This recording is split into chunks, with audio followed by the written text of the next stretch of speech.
Hello, and welcome to Gray Matter, a video blog sponsored by Come and Reason Ministries. I'm Dr. Tim Jennings. Have you known people who have rejected God? Richard Dawkins, in his book, The God Delusion, wrote, "The God of the Old Testament is arguably the most unpleasant character in all fiction. Jealous and proud of it, a petty, unjust, unforgiving control freak, a vindictive, bloodthirsty, ethnic cleanser, a misogynistic, homophobic, racist, infanticidal, genocidal, filicidal, pestilential, megalomaniacal, sadomasochistic, capriciously malevolent bully." Which is more damaging to believe? That there is no God, or that God is like Richard Dawkins describes?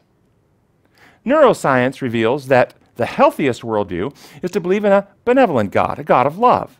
Those who meditate regularly on a God of love experience less health problems, better mental health, and improved memory and cognition when compared to those who believe or worship an angry or wrathful God. What is interesting is that while no benefit is seen in worshiping an angry God, a wrathful God, some benefit is seen in meditating on nothing. However, the positive impact on the brain of meditating on nothing was not as great as meditating on a God of love. So when someone rejects a God like Richard Dawkins describes, they are not moving away from God, but are actually moving away from a false view of God, which means they're moving toward God. Do we allow for that? Or do we thoughtlessly become antagonistic toward atheists who take the position that there is no God? Many people have drawn wrong conclusions about God because they have read the Bible through the wrong lens, making wrong assumptions. The most detrimental distortion people bring is that God functions like human rulers, and that God's laws function like human law, imposed rules that require imposed punishments. Thus, when reading the Bible, many see God acting the role of punisher and come to views like Dawkins. The legal lie says that human beings are in legal trouble with the ruling authority and that God is angry with our disobedience and that he seeks to punish us. But don't worry, Jesus is there to protect us from the punishment. This view is false. The reality is that God's laws are the protocols upon which all life is built to operate, and deviations from these laws separate one from health and life. Humanity is infected with a terminal condition. All human beings will die without the remedy freely provided by God. Thus, God is working to save the human race, but God is being opposed by forces who want to obstruct his healing plan.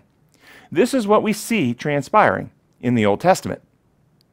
Hollywood uses the great themes of the conflict between good and evil and recasts them in myth and fantasy and metaphor.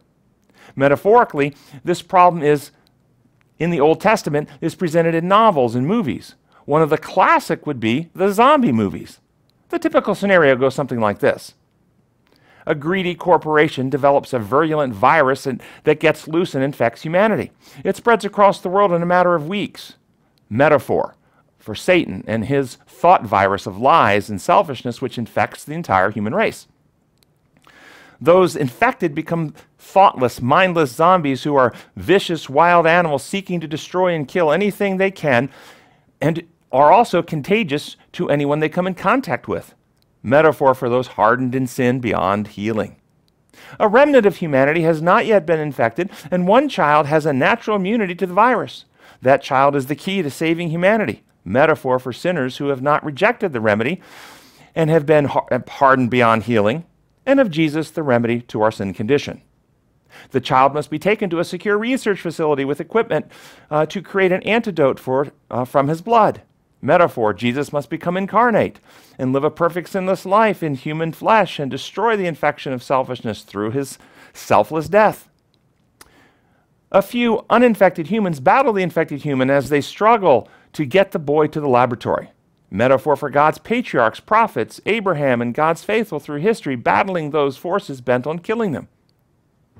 In this movie scenario, do the healthy humans rejoice in their hearts when they find themselves cornered and have to kill the infected zombies? Or are they trying to save them all by getting a remedy?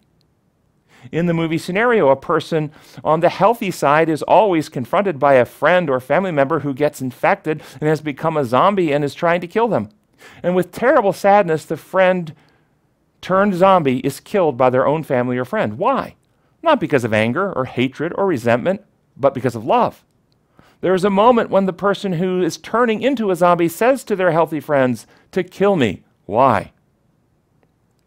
This metaphor gives insight into what was happening in the Old Testament. In Old Testament times, evil humans are trying to destroy the avenue for the Messiah, and God works to keep open the avenue. God was not acting in a vengeful way, seeking to punish sinners, but working to heal and to save. When we remember that everyone who died in human history will yet be resurrected, we realize that God's actions were not intended to punish, but to redeem.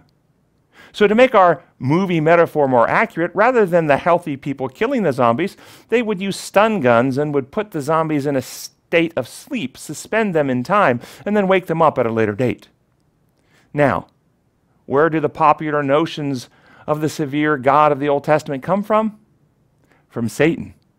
From accepting Satan's lie about God's character, about God's law, and about God's methods, that God works no different than human beings. We must come back to the truth and see God as he really is, a being of love. For more information, please visit our website, comeandreason.com.